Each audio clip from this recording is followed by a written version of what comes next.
sumasambulat sa buong Pilipinas. Sunshine News Blast! Sunshine News Blast!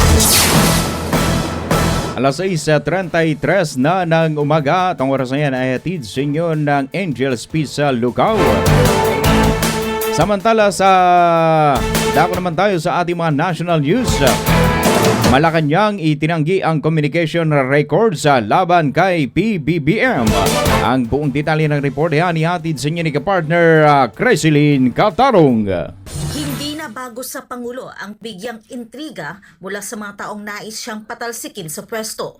Ito ang naging depensa ni Presidential Communications Undersecretary Claire Castro matapos lumutang ang aligasyon ni ACT Teachers Representative Antonio Tino.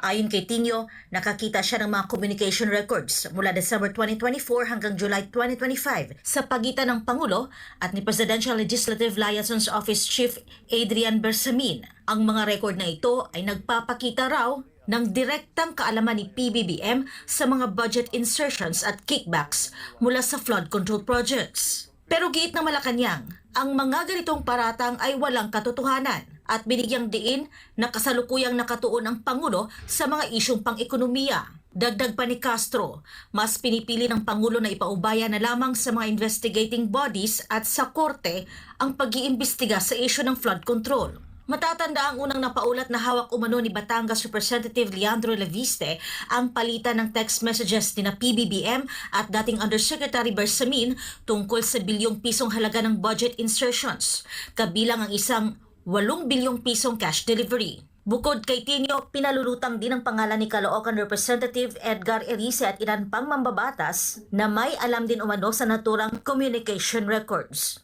Para sa Diyos at sa Pilipinas kong mahal, ito si Cresilyn Catarong, SMNI News. Kapartner News Blast! DZRD Sunshine Radio Report! Sa pambalita, Chinese Ambassador Jing Quan pinatatanggal sa pwesto ni Senador JB Ejercito. Ang detalye ng report na yan, ihatid sa inyo ni kapartner Troy Gomez.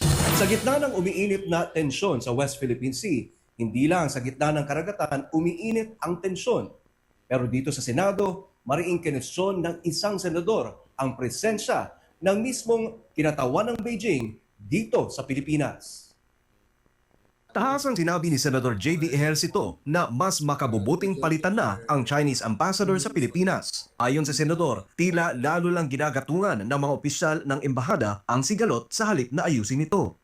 Instead of dousing cold water to the fire, he's adding fuel to the fire. So I think kung mas maganda, kung papalitan ng someone who is more diplomatic in dealing with the Coast Guard.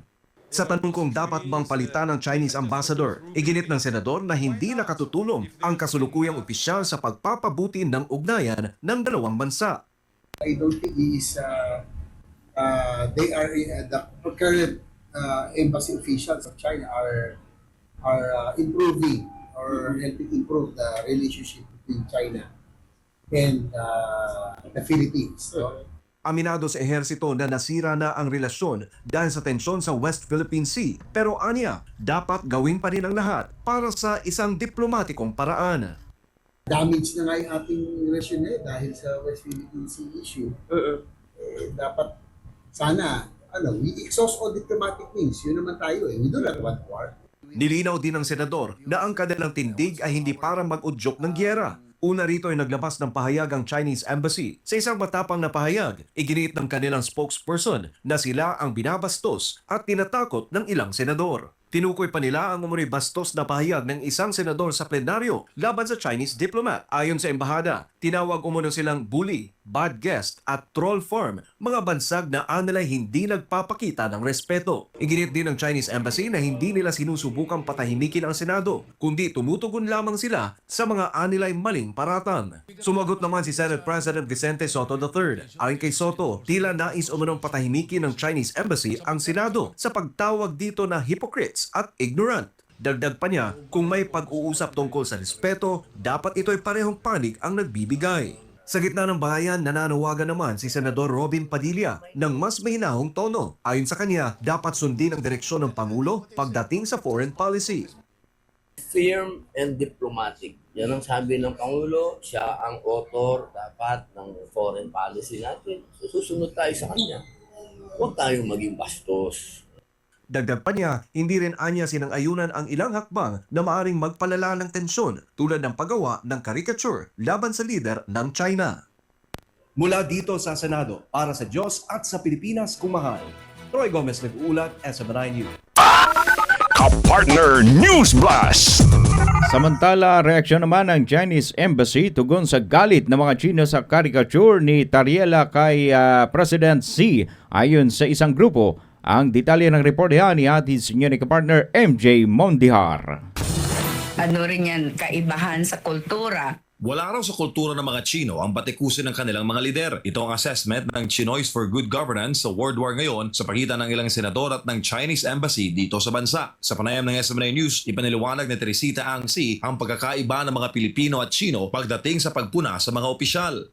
Tayo, nakita niyo lalo na siguro ng impeachment ng dating Presidente Era, kung minsan nagsusunog tayo ng effigy, no? Kahit ngayon, sinusunog natin effigy ng Pangulo, minumura natin, binabatikos natin, sanay tayo sa ganyan. Pero kasi sa kultura ng China, hindi nila ginagawa yan sa mga leaders talaga nila, lalo na ang Presidente at ang Prime Minister, no? Mataas raw ang approval rating ni Chinese President Xi Jinping kaya hindi sanay ang mga Chino sa mga negatibong komento. Ayon kay Ang Si, maaaring napipilitang mag-react ang embahada dahil na rin sa galit ng kanilang mga mamamayan. Mahigit sa 1.4 billion ang populasyon ng China habang mahigit sa 110 million lamang ang mga Pilipino. Makita mo naman sa China, 90% ang approval rating ni Xi Jinping. Tapos gawan mo ng ganong caricature. Siyempre, magagalit ang mga netizens nila. Yung reaction ng Chinese Embassy, hindi naman dahil sa kanila lang, kundi hinihingi na rin ng kanilang mga mamamayan yun. Inarin tulad ito ni Ang Si sa reaksyon ng ating pamahalaan tuwing may dayuhang bumabatiko sa mga opisyal ng Pilipinas. Maging ang mga dayuhang naninira sa mga ordinaryong Pilipino ay pinapatulan din ng gobyerno. Tulad natin, di ba? Pag may mga foreigners, kita mo yung huling nangyari na may foreigner na bumatiko sa Pilipinas, siyempre tayo magagalit bilang mamamayan. Ganun din sa China. Galit na galit yung mga mamamayan. Hindi naman pwedeng hindi mag-react ang Chinese Embassy. Noong April 2025, inaresto ng mga otoridad ang Russian blogger na si Vitaly Jorovetsky dahil sa pangiinsulto sa mga Pilipino sa kanyang live stream. Dahil dito, nanawagan ng Chinoys for Good Governance sa dalawang panig na itigil ang bangayan at bumalik sa mahinahong usapan. Kasi mas marami tayong makukuha sa negosasyon, sa malumanay at mahinahon na negosasyon kaysa sa ganitong pagbabangayan. Yan, experience talaga ng iba't ibang mga bansa sa paligid natin, Vietnam at Malaysia especially, na marami silang mga hindi napapagkasunduan, pero sa kanilang pagnenegosasyon na tahimik at malumanay, nakukuha nila yung gusto nila. Para sa Diyos at sa Pilipinas kung mahal, MJ Mondihar, SMNI News. Kapartner News Blast. DZRD Sunshine Radio Report. China entry ban sa kalayaan official sa posibleng ipataw din sa iba pang opisyal ng Pilipinas ayon yan sa isang analyst. Ang detalye ng report niya ni ating senior partner Daniela Paulite. Maituturing na signal o babala sa ibang opisyal ng Pilipinas ang ginawang pagban ng China sa mga opisyal ng Kalayaan Palawan. Ito ang pananaw ni geopolitical analyst Professor Ana Marinduque sa naging tugon ng Chinese Embassy matapos ideklarang persona non grata ng lokal na pamahalaan ng Kalayaan Island si Chinese Ambassador to the Philippines Jing Quan. Mababatid na 16 na opisyal ng Kalayaan LGU ang pinagbawalang makapasok sa China, Hong Kong at Macau. Isang hakbang na itinuturing umanong unang pushback o tugon ng China. Ayon sa analyst, maaari din itong mangyari sa iba pang opisyal ng Pilipinas sakaling lalo pang lumala ang world war sa pagitan ng ilang senador at Chinese Embassy. One thing that we have to understand with the Chinese, they're very measured and they're very calculated. They're very strategic when it comes to responses. Ang response nila dun sa Kalayaan Municipal Councilor, that's already a signaling. Signaling na yun eh. So sinasabi lang nila, okay, this is the first step. This is one of the pushback that we can do. Paliwanag pa ng profesor, walang kapangyarihan ang isang munisipalidad pagdating sa panlabas o foreign relations. Kaya may tuturing na political noise lamang ang kanilang hakbang.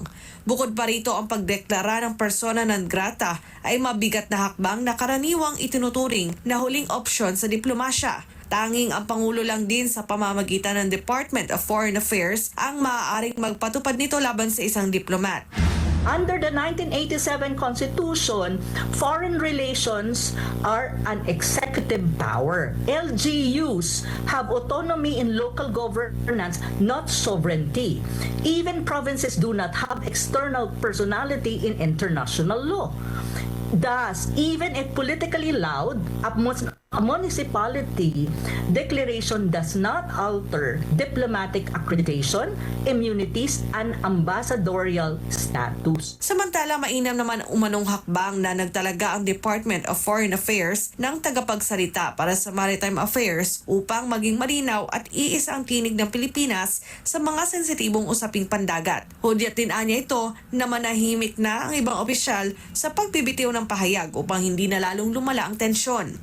This is a good move on the part of DFA para isa lang ang nagsasalita when you talk about maritime issues, especially critical issues and sensitive issue na tulad ng South China Sea. Itong mga issues na to, kung anong position mo, it has to be delivered in a very diplomatic manner at hindi balahuraan at hindi bartagulan. Si Deputy Assistant Secretary Rogelio Villanueva Jr. ang itinalaga bilang bagong tagapagsalita ng ahensya para sa Maritime Affairs sa gitna ng patuloy na usapin at palitan ng pahayag kaugnay ng mga isyu sa karagatan.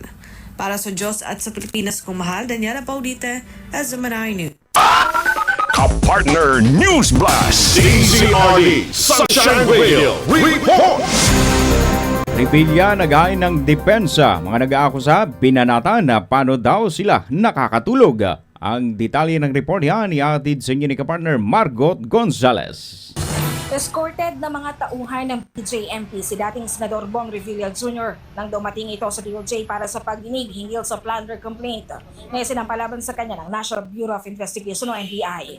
Kapansin-pansin ang tila pamamaga ng mga mata ng dating senador na tila galing sa pag-iyak. Maliban sa plunder, nahaharap din siya sa kasong graft at malversation sa Sandigan Bayan kung saan kasalukuyan siyang nakaditin sa New Quezon City Jail Male Dormitory. Sa interview sa media, may banat ito sa mga nag-aakusa sa kanya. Alam kung paano nakakatulog yung mga nag-aakusa sa akin. Nagpapasalamat naman si Revilla sa lahat ng mga sumusuporta. Maraming salamat sa inyong pagdarasal para sa akin. Humarap din sa pagdinig ng DOJ ang tatlong top respondents ni Revilla sa reklamo na sina dating DPWH officials Roberto Bernardo, Henry Alcantara at Gerard Opolencia.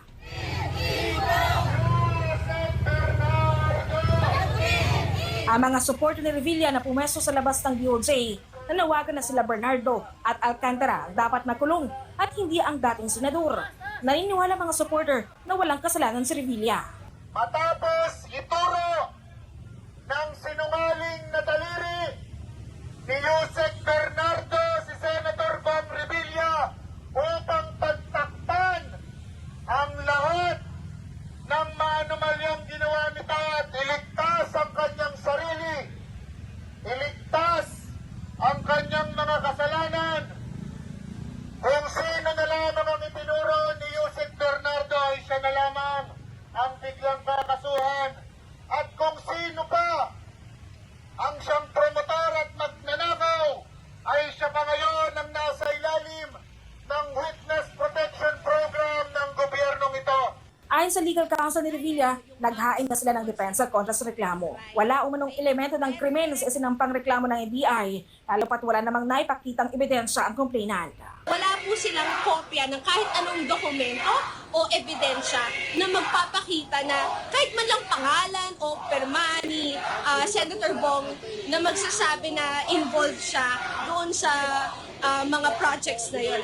Paano rin daw tatayo ang reklamang planner kung hindi naman maipapakitang may conspiracy, lalo na kung si Revilla na lang ang matitirang respondent sa reklamo. Yan ay kasunod ng paghain nila Bernardo, Alcantara at Opolencia ng manifestation na hindi na sila sasagot sa reklamo kasunod ng pagkakapasok nila sa Witness Protection Program bilang state witness. Nung magpo-file na ng counter affidavit, nagulat na lang kami na yung tatlo, si Mr. Alcantara, Mr. Apopulencio, at si Yusek Bernardo, nag-manifest na hindi na sila sasagot kasi discharge sila sa Witness Protection Program.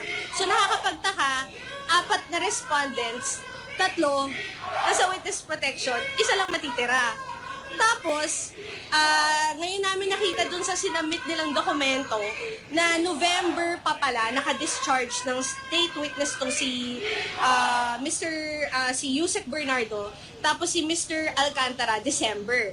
So 'di ba, mag-file sila ng complaint against yung alam naman na naka-discharge na nasa Witness Protection Program, no? So medyo nakakapagtaka yung ganong nangyari. Hirit pa ng legal counsel, hindi reliable ang mga salaysay ni Bernardo dahil sa paiba-iba ang mga detaling ibinibigay nito. Yan anyang dahilan kung bakit mula sa 6 na salaysay ng dating DPWH official ay 2 lang ang ginamit sa reklamo. Magkakaiba yung mga petsa kung kailan di umano binigyan ng pera o dinala yung pera sa bahay ni Senator Bong. Okay? Iba-iba yung petsa. Pangalawa, nag-iiba-iba yung amount. Okay? Pangatlo, nag-iiba-iba yung number ng deliveries. Noong una, 1 beses. Nung sumunod, 2 beses. Sumunod, 3. Ano ba talaga? Samantala, ang mga mahahatulang guilty ng korte sa flood control corruption dediretso sa Supermax facility sa Sablayan Occidental, Mindoro. Ayon kay Bucor Chief Gregorio Katapang Jr., ngayong taon matatapos ang konstruksyon ng Supermax at ito ang magsisilbing kulungan para sa mga nakagawa ng heinous crime. Mahigpit silang babantayan at walang VIP treatment. Completely monitored sila, 2 lang sila sa selda, hindi sila kagad nakakalabas or whatever. They are strictly confined to their quarters, but they are allowed sunlight sa umaga and then sa hapon. Para sa Diyos at Pilipinas, kumahal Mary Gonzalez, SMNI. Ka-partner News Blast. DZRD Sunshine Radio Report. Huling detalye ng ating mga national news, NBI. Bigong matagpuan si Atong Ang sa mga bahay ng mga anak nito sa Makati. Ang detalye ng report niya ni atid sa inyo ni kapartner Jerry Lloyd.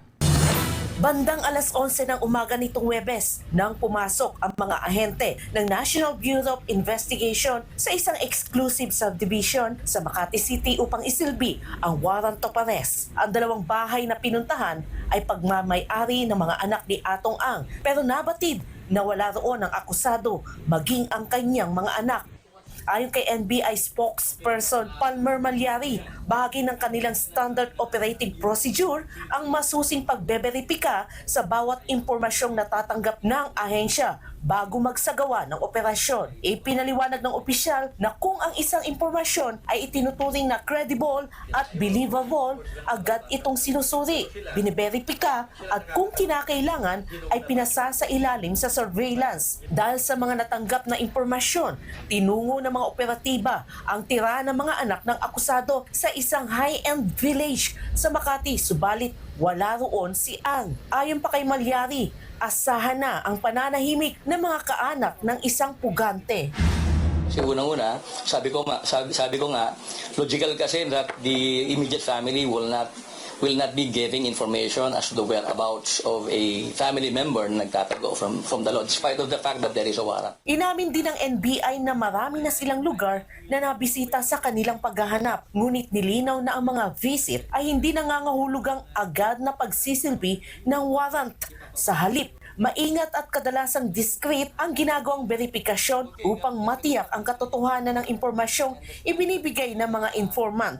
Nilinaw din ni Malyari na agad nilang inalis sa konsiderasyon ang mga impormasyong hindi kapani-paniwala, lalo na kung may indikasyon na ito ay diversionary o mapanlin lang. Ilang beses na rin kinukonsidera ng ahensya ang iba't ibang posibleng lokasyon, kabilang mga kasino at maging ang posibilidad ng paggamit ng foreign passport, subalit tumanggi silang magbigay ng karagdagang detalye. Patuloy naman ang isinasagawang operasyon at verifikasyon ng NBI upang matunton ang kinaroroonan ng akusado. Tumanggi ring magbigay ng detalye si Malyari kung natanong na ba ng ahensya sina Gretchen Barreto at Sunshine Cruz kaugnay ng kinaroroonan ng hinahanap na personalidad. Gayunpaman tiniyak niyang may mga hakbang at patuloy na operasyong isinasagawa ng kanilang mga operatiba upang tugunan ang usapin. Samantalang welcome sa NBI ang desisyon ng Department of the Interior and Local Government o DILG na itaas sa 20 milyong piso ang reward money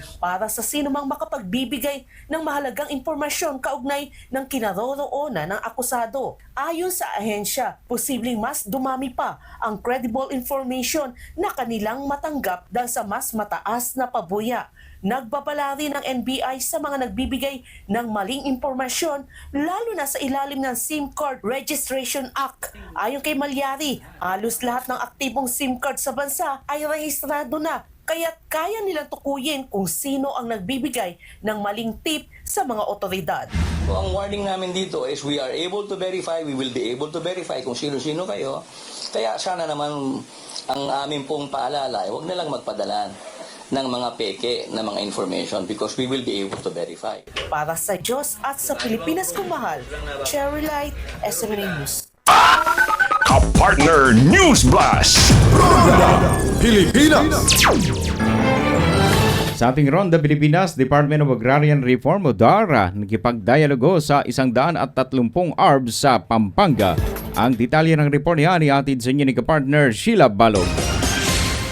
Nagsagawan dialogo ang Department of Agrarian Reform o DAR kasama 130 agrarian reform beneficiaries o ARBs ng Palayan Bayan Project sa Magalang, Pampanga upang talakay ng kanilang petisyon na maibalik sa saklaw ng Comprehensive Agrarian Reform Program o CARP ang 117 hektaryang lupa na matagal nang hindi na-develop.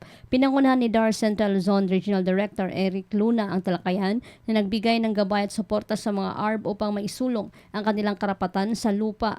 Layunin ng dialogo na palakasin ang seguridad sa lupa, kabuhayan at mas maayos na kinabukasan ng mga benepisyaryo. Sa kasalukuyan, ang kaso ay nasa ilalim ng pagdinig ng DAR Bureau of Agrarian Legal Assistance na siyang tumutugon sa mga legal na usapin kaugnay ng agrarian. Para sa Diyos sa Pilipinas kong mahal, Sheila Balog, kapartner mo sa balita at serbisyo. Kapartner News Blast!